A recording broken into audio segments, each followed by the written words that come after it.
Good evening, humans. Tyrannosaurusmoth here, and tonight we're taking a look at the G.I. Joe Classified Series Pythona figure from Hasbro. Let's do this.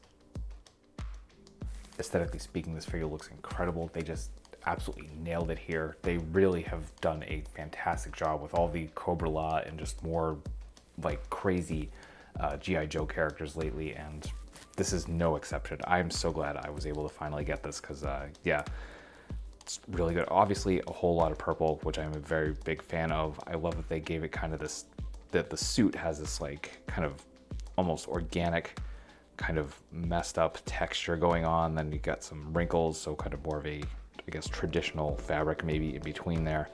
But that looks fantastic. Then we get the pale skin. It's pretty much just more or less a bright white. It's like maybe a shade or two off. And that continues to the face sculpt, which is super sharp. I love how this looks. Like even up close, those eyes are just absolutely piercing. All the details are exactly as they should be. The kind of reptilian eyes just transfer really well. The makeup is super sharp. The hair is really nice, flowy sculpt. And yeah, so that's awesome stuff there. We also get a dark wash on the kind of more organic parts of the suit as well. We can see at the bottom, no shoes. It's kind of like, kind of part of her being. So really nice there. And then we get the cape, which has this kind of lighter purple inside, and then the outside we've got kind of more of a leather sort of like scaly texture, which works really well with the character. And yeah, just overall, really kick-ass looking figure.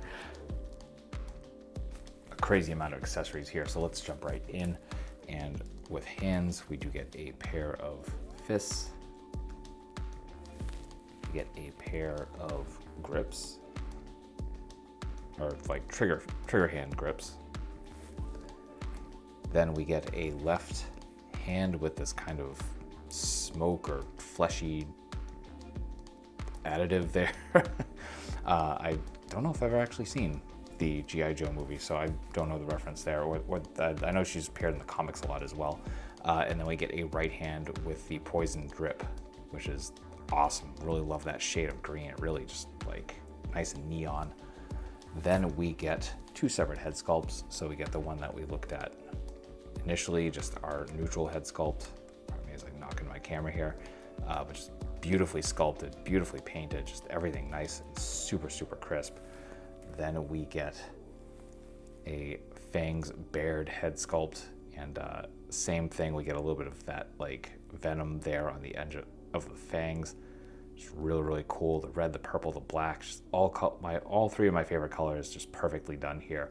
You can see there's a port on the top of the head, and that's because there are two different hair sculpts. So we get the flowy one that is the default, kind of right out of the box, and then we get one that is kind of cut off a little more directly. So depending on your preference, you can do either.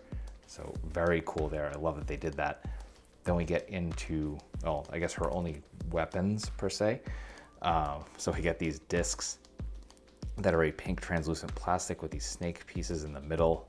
Just very nicely done. Looks awesome. So we get one, or we get two of them. Then we get this bright jewel piece, this gem. Kind of your standard gem looking gem. I love the level of magenta here though. It is like pretty much day glow, very much 80s. Love it. They nailed this. Then we get into all of the creatures. So we get a couple of clams. We get the kind of gooey clam here. Some really nice paint going on. Then we get one with these little like appendage pieces coming out, kind of grabbing slightly lighter green. Really cool. Then we get this mouthy tendril monster, which is articulated a little bit. We do get ball joints here at the side appendages, arms I guess we'll call them. Other than that, just some really nice texture going on, which kind of looks not scaly, but kind of very aquatic. Then we get this sort of turtley, spidery thing, which I believe connects to the thing that we got for the back on Nemesis. So very nice touch there. And again, paint just everywhere it needs to be, which is always good and welcome. Then we get, finally for these creatures, this like 4 eel arm piece, and this does wrap around her arm. You can see kind of like Baroness's snake gun did for her. So very nicely done there. And as you can see, all the mouths are painted, all the eyes are painted. They didn't actually kind of win in there. I think there's a little bit of a wash here as well. So fantastic work.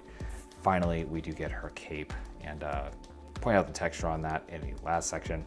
But you can see the hood here, so it's very shaped. It's hard to kind of have it drape down just because of all that stitching going on in here, but it fits right over the face, and you can kind of hide the bottom of her face and then have the top come over. So very, very nice. And that will do it for accessories. Articulation, balance are nice. Balance not at quite as much. It does take a little bit of work, but freestanding kicks. So always a good sign. Definitely a metric that I use. So that is excellent. Breaking it down, we do get a barbell from the neck into the head. The neck is a separate piece, but doesn't move incredibly much. So we're not getting a ton of up, unfortunately, but we are getting some. Can get some look down. We get some tilt side to side. We get some rotation. We get rotation in the hair because that is that separate piece. As you kind of saw, there's some movement forward and back too. So there's actually some nice freedom there. We do get butterfly joints, which move a decent amount. Get hinge and swivel at the shoulders, bring us up into a perfect T. Bicep swivel, double jointed elbows, going all the way in half. Then we get hinge and swivel at the wrist. We actually get horizontal on all of the hands except the effect ones. Then we get a barbell in the diaphragm, barbell in the waist, ball joint in both sections. So we get some really nice crunch, really nice arch back, get some nice side to side and rotation from both of those as well. We do get our drop downs, which means we can get full splits pretty much no problem. Absolutely beautiful. Front kick is perfect 90 because of that as well. We do get thigh swivel, double jointed knees, folding completely in half. Then nothing in the shin, unfortunately, but we do get perfect point, really nice forward, and some very generous rocker. So that'll do it for articulation. Getting into size comparisons, here she is with some other classified series. With some domestics. With some imports. With some monsters. Finally, through is truly in human form in both 1/18 and 1/12 scale. So my final thoughts on the G.I. Joe Classified Series Pythona figure from Hasbro is that this is absolutely killer figure. They nailed the articulation, the accessories are just fantastic, the aesthetics are on point, just everything I hoped it would be. The second this was announced, I knew I needed it, and when a figure lives up to your expectations, you can't beat that. That's really what all of us hope for. So yeah, I think if this calls to you on any level, definitely seek it out. It's a great figure. It went up initially, I think this was SDCC exclusive, and then it went up a second time. I was able to grab it then. And now I believe it is not available, but secondary market. I haven't seen what the prices are like there, but I wish you the best of luck. That being said, I hope you found this review informative and some entertaining. If that's the case, I hope to see you back here because I do reviews every week of action figures related to tokusatsu, dinosaurs, monsters, pro wrestling, and more. So if anything that appeals to you, come back. Let's talk some nice plastic, escape the world for a while. But really, at the end of the day, I just hope you're well. Hope that all of your toy dreams come true. And most importantly, I hope that you and yours stay weird, simians.